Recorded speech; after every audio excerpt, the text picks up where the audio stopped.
अंबाला छावनी में मंगलवार को बीजेपी प्रत्याशी और हरियाणा के पूर्व गृह मंत्री अनिल विज का प्रचार करने के लिए केंद्रीय मंत्री धर्मेंद्र प्रधान पहुंचे। इस दौरान उन्होंने अपनी और विज की दोस्ती की चर्चा की और तीसरी बार हरियाणा में बीजेपी सरकार बनने की बात कही। आदरणीय अनिल विज जी मेरे बड़े भाई हैं। मैं उनको कई सालों से उनकी राजनीति के बारे में सुनते आता था और उनकी जन नेतृत्व के बारे में कई किस्से कहानी हमारी कान पे आते थे। वो कैसे लोगों को मिलते हैं, कैसे लोगों से बातचीत करते हैं। जब मैं हरियाणा के चुनाव के काम पे लगा हूँ, मैं इस जिले की प्रवास में आज था, मैंने वीर साहब जी को फोन किया कि वीर साहब जी मैं मिलना चाहता हूँ। पर मैं तो हूँ मैदान में, मैं हूँ रास्ते में, मैं घूम रहा हूँ, मिलना है तो रास्ते पे आ जाओ।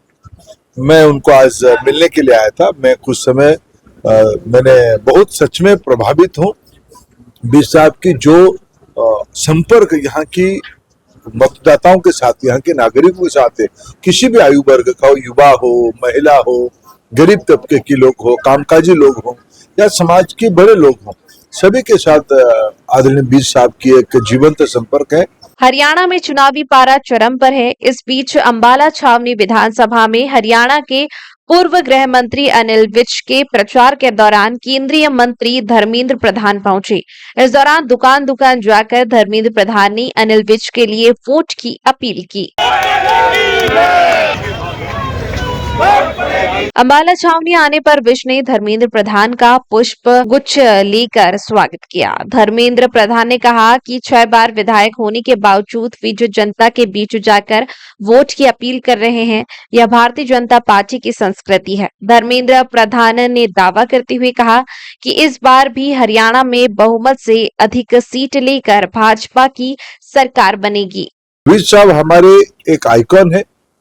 प्रजातंत्र में प्रत्यक्ष लोगों के पास जाके उनको मैंने देखा, वीर साहब कह रहे थे कि भाई ख्याल रखना, बड़ा विनम्रता के साथ लोगों को आशीर्वाद लेना। वीर साहब 6 बार चुन चुके हैं, उसके बाद भी प्रत्यक्ष चुनाव के दिनों में लोगों के पास जाके आशीर्वाद लेना, यही हमारी देश की प्रजातंत्र की विजय है। एक प्रजातंत्र के पुजारी के नाते वीर साहब ने जो काम किया है, जो काम कर रहे हैं, वो बहुत ही सराहनीय काम है। विपक्ष लगातार कहता है कि इस बार भाजपा का पट्टा साफ। देखिए, लोग तो प्रमाणित करते हैं जिस प्रकार के स्नेह आदर मैंने हरियाणा में भारतीय जनता पार्टी प्रत्याशियों के प्रति दिखता हूँ, जिस प्रकार के सभाएं भारतीय जनता पार्टी के नेताओं की हो रही है और जनता आगे है, और हमारी जो प्रतिद्वंदी है उनकी मुद्दा क्या है। उनके वहां तो जिन्होंने एक महिला को सम्मान नहीं देना चाहते हैं, जो लोग सत्ता में आने से आरक्षण को खत्म कर देंगे कहते हैं, भारत में केवल नहीं अमेरिका में जाके उनकी नेता राहुल गांधी जी ने कहा अगर हम चुनाव जीतेंगे तो देश में आरक्षण खत्म करेंगे। इतना नहीं है, यहाँ इस प्रदेश की एक नेत्री को उन्हीं की पार्टी के लोगों ने अपशब्द कहा, असंवैधानिक शब्द कहा। यही तो उनकी हालत है। इस बार उनको जनता हरियाणा में और बड़ी हार देगी। इस दौरान धर्मेंद्र प्रधान ने कांग्रेस पर तंज कसते हुए कहा कि आज उनका असली चेहरा जनता के सामने है। उनका नेता विदेशों में जाकर भारत का दुष्प्रचार कर रहा है। हरियाणा में हैट्रिक लगाने को लेकर बीजेपी पूरी ताकत झोंक रही है।